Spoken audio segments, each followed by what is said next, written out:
when you sat in that 280Z, it was like sitting flat with your legs out in front of you, you know, like your legs were like level with your waist almost, like driving a bobsled. And you're only about 11 or 12 inches off the ground at that point, and it's just floorboard right there under your legs. Very, very shallow floorboards. I remember one night, I was leaving work at Testmasters, kind of late, and I started bebopping right through Bear Creek Park at a rate of speed that the officer that pulled me over described as idiotic. And I panicked when he pulled me over because I had a freshly popped Lone Star tall boy sitting right there in the blasted cup container. You know, you know how it is, you get off work, tired, late at night, you done worked a long day. Oh, I was 25 years old. Only thing I had on my mind was a shower and then maybe a little carousing at the local pool hall later. Also, I'm not promoting or glorifying drinking and driving, but there's a huge gap, I think, between a cold beer on the way home from work to settle your nerves and sport drinking at a bar with your buddies and then jumping behind the wheel and driving east down the westbound side of I-10 like you're Johnny Paycheck or something. I mean, oddly enough, handling radioactive materials all day is a bit of a stressful occupation. The constable pulled me over. He's a big old fella. I mean, he was every bit of 6 foot, you know.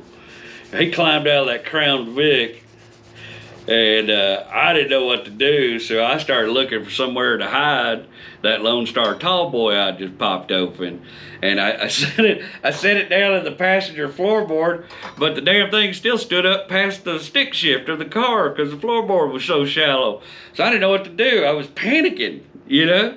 This dude's walking up to the car now. I'm trying to decide what to do with this beer. And in my fumbling, I knocked it over in the passenger floorboard. And it just started filling up the passenger floor pan, you know. It was still making that gook, gook, gook, gook sound when he went walking up with his flashlight on him. I mean, it was damn near a full beer. I just know I'm done now. That's all I'm thinking. You're done, buddy. He's so tall, I'm like eye level with his holster. He's gonna have to bend down to look at me in that car, and he's gonna smell that brewery I'm swimming in and build a new jailhouse on top of my carcass. And then it happened. You know that little nod we get every once in a while? That lucky break you didn't see coming? Small little ripple in the universe to let you know somewhere out there in the grand cosmos, someone or something is looking out for you. I didn't even know what happened at first. I just heard him say, "What the shit?" Which, to this day, is still the funniest exclamatory expression I've ever heard out of a grown man. What the shit? He took off running back for his car. I couldn't tell what was going on. It's still pretty dark. His headlights are in my mirror. But just vaguely in the rear view mirror, I can see the silhouette of what turned out to be 2 big old raccoons who had wandered into his still open door and were happily exploring his lunch bag on the dash of that cruiser. He was trying to shoo them out. He drew his gun on them. He ran back there and drew his pistol trying to shoo them out. And then they started growling and snarling and snapping at him. And I think he panicked a little bit, so he kicked the door shut, but he still had the gun pointed at him. It was the funniest thing in the world. I'm up in my car. I don't know what to do, you know? He pointed his gun at him like he was gonna light up a car full of suspects, you know? Raccoons down. I don't even know what possessed me to get out of the car, but I rolled out and hollered, "What do I do?" He's on his radio calling for a 10 whatever raccoon stole your cruiser is. Looks at me and barks out at me, "Hey, I gotta deal with this.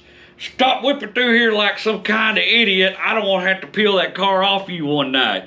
Which, in retrospect, I think was either a small car joke or a fat joke, but I didn't care because I was free. I drove that Lone Star bathtub home just crying laughing. It took 7 cans of Resolve, 3 hours, and a wetback to make that car drivable again.